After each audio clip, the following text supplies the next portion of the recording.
Traçando um panorama da Covid-19 em todo o mundo, né? Falamos um pouquinho sobre a situação na Inglaterra com o nosso correspondente Renato Senise.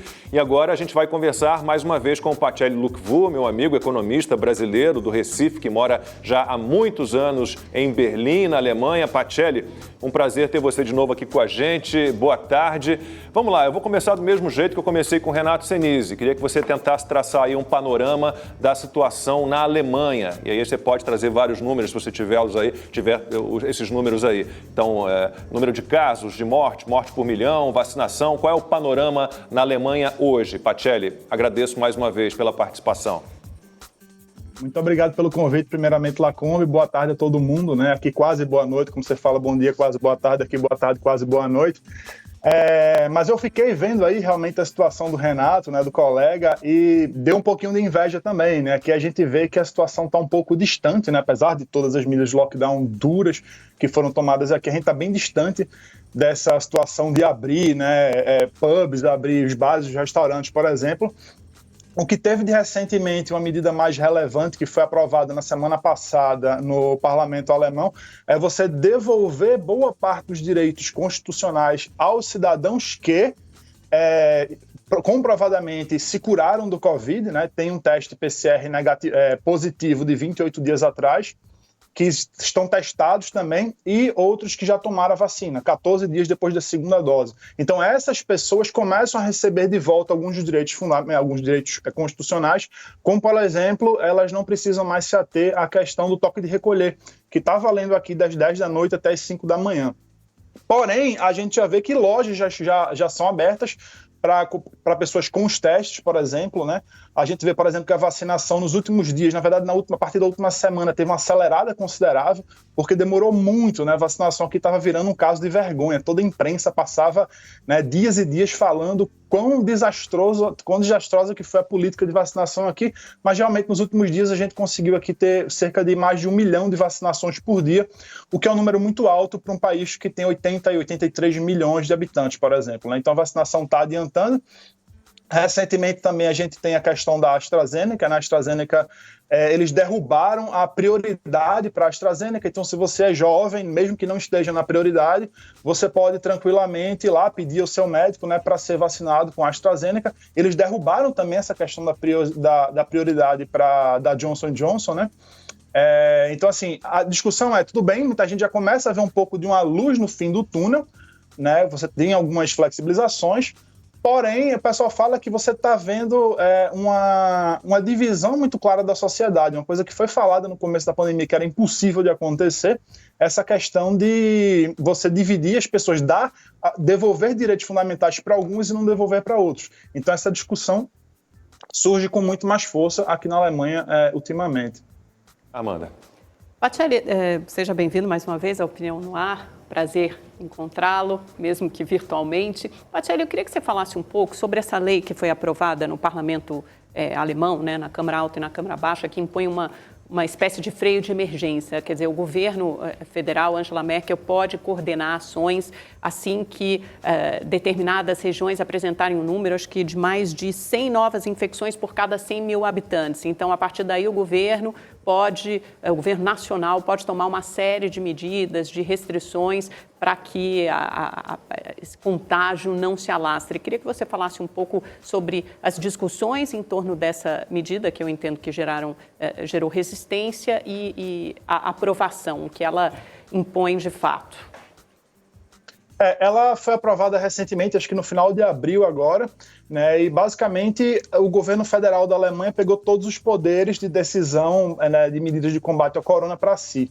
O que na Alemanha é um perigo, uma discussão muito séria que se tem em relação a isso, porque quando acabou, eu puxo um pouco para a minha área de história, né, que eu atuo mais, você vê que depois da Segunda Guerra teve um esforço dos aliados em descentralizar as tomadas de decisões na Alemanha. Então, cada estado aqui na Alemanha ele tinha um grau de autonomia muito grande, porém, com essas medidas, você vê que tem uma centralização muito grande.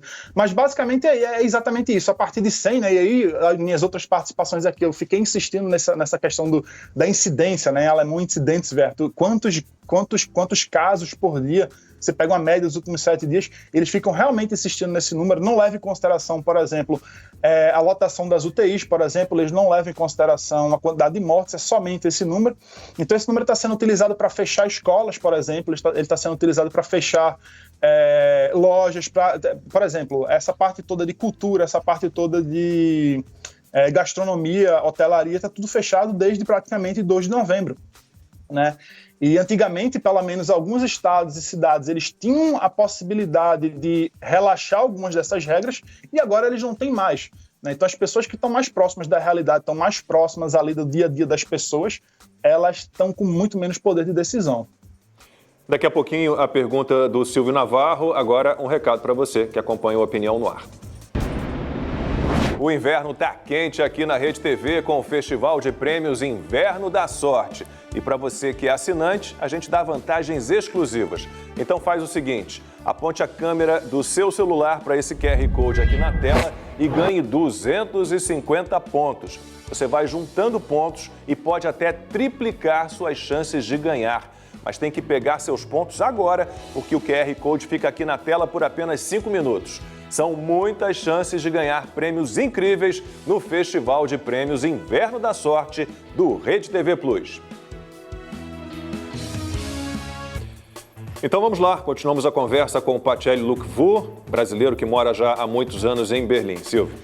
Pois é, Pacelli, você falava agora há pouco sobre essas medidas restritivas, né? Tanto o confinamento das pessoas ali em casa, quanto o fechamento do comércio, das escolas, você citou também, tudo isso que também prejudica demais a economia, quando não o futuro, no caso das escolas, das nossas crianças. Mas qual é o clima das pessoas? Já que você também citou que algumas decisões foram descentralizadas. Qual é o clima nas ruas? As pessoas estão... Aqui no Brasil, por exemplo, o que a gente observa é que cada vez mais há um clima de saco cheio, vamos dizer assim. As pessoas estão cansadas dessas medidas e esses governantes que foram empoderados aqui no Brasil, por exemplo, pela Suprema Corte, né, pelo Supremo Tribunal Federal, eles estão caindo cada vez mais em descrédito, a popularidade deles vai minguando à medida em que esse confinamento se torna prolongado e já passou da hora, né? Sim. Você vê um sentimento muito parecido. Eu acho que aqui na Alemanha o sentimento de insatisfação é um pouco menor do que em outros países, talvez como no Brasil. Mas um dado interessante é que desde que foi aprovada, eu ia até falar isso ainda na última pergunta, mas desde que foi aprovada essa lei geral, né, que concentra poder nas mãos do governo federal, você tem que, pela primeira vez, a população alemã, de acordo com algumas pesquisas, tem mais gente dizendo que as medidas já foram longe demais do que pessoas que dizem que precisava ser mais dura ainda, né? Então, pela primeira vez, você tem isso, você tem a sensação de saco cheio, sem dúvida que tem, mas talvez seja menos do que em países como o Brasil, por exemplo, né? Dados econômicos também, né? Tem muita gente que está trabalhando aqui com um negócio que chama Kurzarbeit, são um pouco parecido com o que aconteceu no Reino Unido também, né? O Renato estava falando aí que o governo banca, as empresas bancam alguns dos trabalhadores para que eles não sejam demitidos. Então, você vê que tem muita gente trabalhando menos horas, ou seja, muita gente ociosa, querendo trabalhar, você sente um pouco disso também. Constantino. Porém, já tem uma sensação de que as coisas estão melhorando sim, tá? Existe um pouco dessa sensação de que as coisas estão melhorando e se você pegar os números, você vê que a quantidade, a incidência, a famosa incidência já tem caído. O número de mortes recentemente foi, acho que hoje ou sexta-feira, chegou a 55 mortes, né? Que 55 mortes, claro, mas é um número bom, porque a gente chegou aqui a ter dias com cerca de 1.500 mortes num único dia. Você tem quantidade de casos também, foi muito reduzido nas últimas semanas, então você tem bons resultados sim, mas existe a sensação de saco cheio, até porque tem previsões do governo de que muitas das medidas de lockdown vão valer pelo menos até o final de junho, né, desse ano, claro, espera-se. Então o pessoal está realmente saco cheio. E teve protesto aqui também, né? Tem muitos protestos, principalmente quando foi aprovada essa lei de centralização de poder nas mãos de Angela Merkel. E essa questão política é interessante que você mencionou, de que as pessoas que foram eleitas, o governo de Angela Merkel, por exemplo, o partido de Angela Merkel, está com o pior resultado da história do partido, certo? A última vez que eu participei aqui, ela estava com um resultado relativamente bom, mas realmente o negócio virou, né? A sensação das pessoas virou. E você corre o risco, né, hoje em dia, de que o Partido Verde ele seja o maior partido da Alemanha na próxima eleição, que já é em setembro. Então o Partido Verde está chegando a cerca de 28% das intenções de votos, enquanto que o partido de Angela Merkel, há uma semana atrás, chegou a 21%. Nunca isso aconteceu. Eu estou falando de um partido que já governou a Alemanha sozinha. O partido governou sozinho, né, com mais de 50%. Então isso é um desastre total. Constantino, Partido Verde... complicado, hein? Partido Verde alemão. Mas a Merkel fez por merecer, né, essa perda de apoio. Pacelli, eu quero pegar exatamente daí, boa tarde, eu quero pegar exatamente daí o gancho. Você mencionou a questão histórica da Segunda Guerra e tudo, do nazismo, né? Eu quero ir por aí também por um outro enfoque, sem cair muito no argumento ad Hitlerum, como dizem, né? Mas é o seguinte, é essa questão da ciência. Né, porque você mencionou a centralização de poder, mas tem um outro aspecto que a Merkel, ainda mais tendo esse background, né, de cientista, muita gente no começo falou isso, não, ela é o ícone da ciência nessa história toda. Né, e aí gera um temor, eu mesmo no começo da pandemia fiz uma análise, que a primeira onda de reação seria o pânico, o medo e as pessoas aceitarem medidas drásticas. A segunda seria pensar na economia, o que talvez explica a diferença que você coloca do Brasil. Né? Aqui, lá no Brasil, a insatisfação é pior, porque a questão econômica pega mais. Não tem governo para dar cheque de 2.500 euros. Né? E as pessoas precisam trabalhar. E a terceira onda que eu imaginava era a questão das liberdades. As pessoas iam começar a parar para pensar assim, opa, estou sendo controlado como gado, né? Como o Estado falando em nome da ciência, centralizando decisões e querendo determinar tudo para mim, o que é essencial, quando eu posso sair, o que eu posso ou não vestir, e por aí vai. Né? Como é que está esse debate, ainda mais que teve aqueles escândalos lá dentro da equipe da Merkel, gente que fabricou pseudociência, como é que está esse debate em relação às liberdades na Alemanha hoje, que é um país que não se brinca com esse tipo de histórico totalitário? Bom, como eu estava falando, depois que teve a aprovação dessa lei, né, no dia da aprovação da lei, por exemplo, você teve protestos grandes. Eu filmei por acaso um protesto que aconteceu aqui na frente da minha casa, né, uma carreata grande, de vários minutos, que passou aqui na frente da minha casa, e você vê que boa parte das placas que as pessoas, né, que estavam usando no protesto, que serve de alerta para a gente, é o DDR 2.0, né? DDR é a sigla alemã para a Alemanha comunista, né? A Alemanha aí que acabou em 1990, depois da Guerra Fria e tudo mais. Então você vê sim que essa discussão ela acontece. Eu vou aproveitar aqui para fazer um alerta também, porque recentemente teve uma decisão do Supremo Tribunal daqui da Alemanha que olha só que curioso, né? Usando o precedente das medidas de lockdown, as medidas necessárias de lockdown e etc., né, pelo menos segundo eles estavam dizendo que as medidas de combate às mudanças climáticas aqui na Alemanha, as metas terão que ser trazidas mais para perto agora, né, para evitar que no futuro as liberdades constitucionais não sejam atacadas novamente. Então, quando o Supremo Tribunal aqui na Alemanha começa a discutir a possibilidade de que no futuro, por questões climáticas, os direitos podem vir a ser cassados, isso realmente acende um sinal aí de alerta, né? E parte pequena, mas ainda assim crescente da população alemã está acordando para isso, sem dúvida. Você vê cada vez mais pessoas me falando disso, né? E aí, comentários em rede social e essa própria pesquisa que saiu aqui, que as pessoas estão dizendo que essas medidas já foram longe demais. Como eu falei, pela primeira vez aqui durante todo esse período de pandemia, você tem mais pessoas dizendo que as medidas foram longe demais do que pessoas que dizem, não, podia ser ainda um pouquinho mais dura. Pacelli, vou aproveitar aqui que o Rodrigo Constantino falou sobre esse caso, a gente já comentou sobre isso, inclusive numa live que eu fiz com você no meu canal no YouTube. O governo alemão ele não contratou um estudo sobre formas de combater a Covid. Ele contratou um grupo de médicos, de cientistas, para que eles dessem um resultado fechado, né, para que eles indicassem, né, que o ideal seria tomar aquelas medidas mais restritivas, fechar tudo. Né. Isso está sendo investigado? Isso ficou esquecido? Qual é a situação? Eu não sei se está sendo investigado ainda, mas saiu na imprensa, gerou um pouquinho de discussão. O que você teve é que, na verdade, algumas dessas pessoas nem eram cientistas da área médica.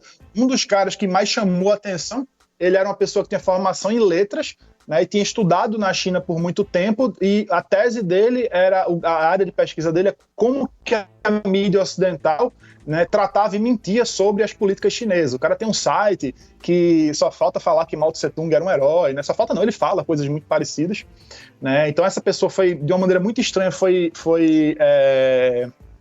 contratada pelo Ministério do Interior para ser colocado no poder para ser colocado num cargo altíssimo aqui na Alemanha, né? E outra coisa aí que eu não sei se apareceu no Brasil é que, curiosamente, né, o partido de Merkel, que defendeu as medidas mais restritivas, ele teve aí, acho que mais de 10 deputados ligados deputados federais e estaduais, né, pessoas ligadas ao partido que estão sendo investigadas por negociatas de intermediação de compra de máscara, geralmente, né? Existem outras coisas ligadas à área da pandemia, etc. Mas, assim, pessoas que ganharam, né? Está tendo investigação ainda, mas que teve deputado aí que lucrou 600 mil euros, mais de 1 milhão de euros, na negociação de máscara, né?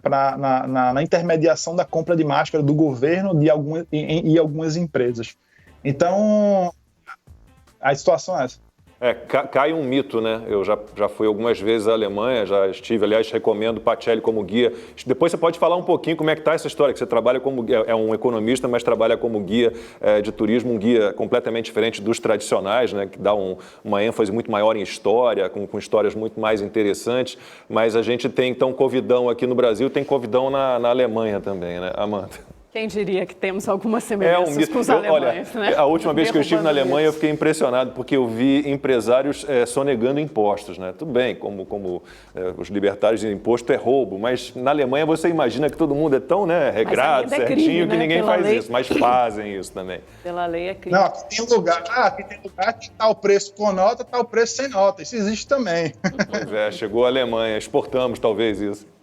Pacelli, acho que dá tempo de uma última pergunta. Acho que a gente pode explorar um pouco mais essa perspectiva otimista da qual você falou aí no início da sua exposição. Então, perspectiva para vacinar todos os alemães que devem ser vacinados, acho que até o final de junho ou julho, se não me engano, e também o cronograma para abertura de fronteiras, para a volta do turismo, que é a sua área de atuação. Sim. A expectativa é de que as pessoas mais jovens já possam começar a ser vacinadas com a AstraZeneca em breve, talvez já a partir de junho. A população alemã, pelo que eu vi aí das últimas declarações do ministro da Saúde alemão, Jens Spahn, ele falando que até o final do verão, ou seja, até setembro mais ou menos, quem quiser ser vacinado vai poder ser vacinado aqui na Alemanha. Então a perspectiva até o final do verão, né? E a perspectiva de abertura de turismo, por enquanto, o Brasil, que é meu foco, está fora de cogitação praticamente, né? Porque é uma área de muito risco e, enfim, tem toda a questão política por trás aí também, sem dúvida. Mas fato é que eles vão focar realmente no turismo interno alemão, Alemanha, né? E o turismo europeu também. Então você continua parado. Como é que você está fazendo aí a sua função de guia? Como guia já era, faz mais de um ano aí que eu praticamente não faço nada. Eu estou atuando na produção de conteúdo, cursos de história, cursos, enfim, coisas ligadas à Alemanha, né? Pacelli, mais uma vez agradeço muito pela sua participação aqui no Opinião no Ar. Conto com você outras vezes aqui. Boa tarde, boa noite já aí. Não sei se estão o quê? 4, 5 horas à frente, é isso? 5 horas. Então tá. Tudo de bom para você, até a próxima. Obrigado pelo convite, até a próxima. Valeu.